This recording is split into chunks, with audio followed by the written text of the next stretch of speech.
Okay, guys, I want to introduce you to my good friend from Malaysia, Shukri Hamid, who is a global investor and is very knowledgeable in many asset class. And what we want to, what we would like to discuss today, maybe is the history repeating itself. Correct. And Shukri, can you tell us a bit more about what's going on now? Yes. What do you remember? And I remember you got burned yourself quite a bit. How much did you lose? 80,000 ringgit. Ah, that's okay. That was big for me at that time. 20 years ago. Okay, yeah, that's 80,000 ringgit could buy a lot 20 years ago. Yeah, 20 years on. So I still remember at that time the Asian financial crisis started in Thailand, of all places. And you know, at that time, Malaysia had a very strong economy. Malaysia was on the cusp of being the next tiger economy, if you guys remember that. And we had a good run. Now, the problem in Thailand was, this is why I always say that it cannot happen to us. It can happen to anyone else. And at that time, many of you guys don't know this, but I still remember well, because 80,000 in 1997, 98 was big money. I still remember this. The fact, you know, economists came up with a lot of prediction that time. See, the problem in Thailand was because of property stock. There was, of course, during the 90s, there was a lot of hot money flowing into Asia. But in Thailand, it was more in the property sector. What do you call hot money? Hot money is, you know, they see the economies here growing. They want to participate in the economy. They come in, but this money doesn't build the capacity for the long term. They go in and out. They boost the stock market so they can go out anytime. It's fast money. So they came in and they boosted the property sector in Thailand. Now in Malaysia, it was a different story. In Malaysia, it was a lot on FDI, foreign direct investment, right? So this is supposed to increase the capacity of the country. But when Thailand blew up because of property, and Johan's a property guy, you know, right? Yeah. When there's a lot of vacancies in office or vacancies Surplus. in homes, surplus homes, it is just a matter of time. Now, but I want to remind everyone at that time, again, Malaysia's foreign inflow was deemed to be good. Thailand was deemed to be bad. Everyone knew it. But you know what? In the contagion, when everyone gets impacted, everyone gets it. Yeah, nobody can make the exact. Nobody is spared, Yeah. right? And same thing we're seeing in Turkey now. You know, you have the Turkish lira going up by a lot. You know, went parabolic. You have banks probably in Italy, Germany, and France being impacted. So this is the early stage. Again, we don't know where the epicenter of this is going to be at. It's probably at the periphery. Turkey is at the periphery of a crisis.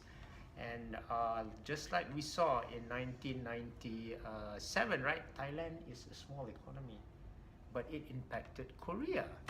It impacted Indonesia. Everywhere. It impacted Malaysia, everywhere. So this is why never underestimate all these things. Was there any countries that in Asia that was less impacted? Singapore was less impacted, okay, and also Hong Kong, because Hong Kong managed to defend the peg, but they had a lot of reserves. You know, I know there was an attack on Hong Kong at that time, but they didn't manage to break the peg.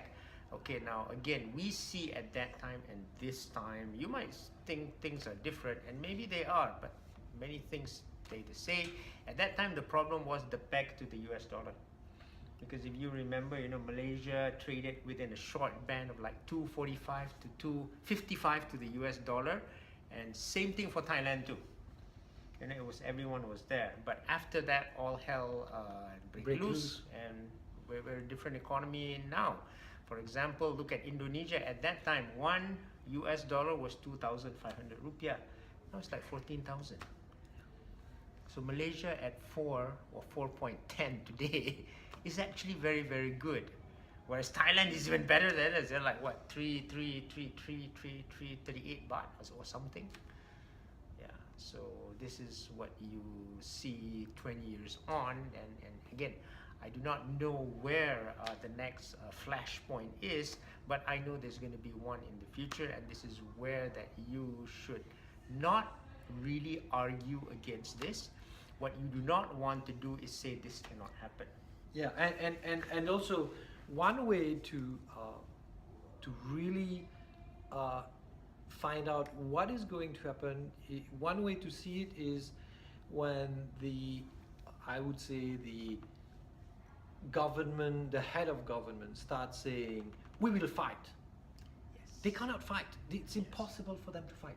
So the minute they say they will fight, it's getting worse because the guys with the funds, they know. Yes. Then they go deeper, then they will short the money, then the money will go down much further. And we're seeing that right now in Turkey. Correct. They say we will fight it and we have plan B and all that. No. No, you do not want to fight. Now we are happy in Malaysia. You know why? Tun Mahathir is now 93. Yeah, he's yeah. At that time he was still young and he was still a fighter. Now we hope he negotiates his way through. Yeah, he did open he did say a few things in 97 or 98. Yes. And that made things much worse. Were you here? No, I was not here. Yeah. I was not here. But I had friends here who told me, I had a friend, he told me, well, I met him a couple of years later. He said, oh, you have a Ferrari now? Yeah. They called me and they said, please buy my Ferrari. I mean, the people were selling. They had to sell assets like crazy it was a fire sale, an incredible fire sale.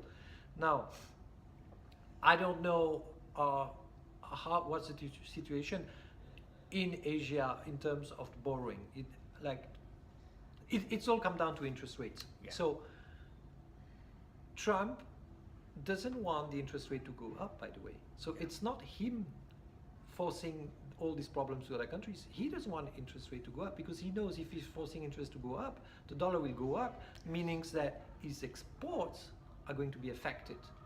So remember, a currency going a bit lower or a bit slightly more lower, that's not a problem. What is the problem? And when the currency goes zoom. Yes. So, that is a big problem. Down. And remember, this is mostly created by one factor. Only one factor is the confidence of the people in their own currency. Correct. So when people start to lose confidence, they start to buy gold, they start to buy dollars, they start to buy anything. Correct. But they want to get out of their currencies. Correct. So, as again, do your due diligence. Have Do a your look due at diligence. And once again, don't say it cannot happen to you, because I will tell you that as time goes on, or if we are heading towards a crisis, many economists will say that now is different from last time. Yeah. Last time, Malaysia had a lot of borrowings in US dollars. Yes. Now, most of our borrowings are in ringgit. In a sense, logically, we should not be impacted that much, right? Because our debts are in ringgit. Most of it, corporate debt and government debt. But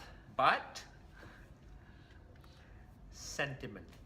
Yeah, sentiment. Once there is a loss of confidence, like Johan said, it becomes like a snowball effect, and that's it.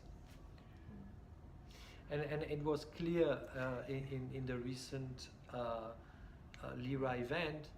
The English newspaper mentioned the names of a few banks, especially French, that are exposed to the Turkish lira.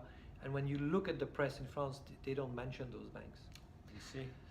So are they afraid of a run? I don't know, but I believe there will be a run. But my strong belief that ultimately, not this year maybe, but next year there will be a run.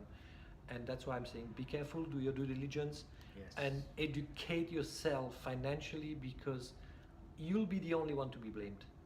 Yes, you have to bear the full accountability of this. No matter what side you're on of the equation, whether you're on the US dollar side, whether you're on your local currency side, it really does not matter. There are ways to profit from this either way, but you must understand what's going on. Well, it's not only the issue of profiting from the issue, it's also mainly to protect yourself and your family. Correct. You must protect yourself and your family. Correct. So, nice talking to you guys, and see you next time for another episode. Bye.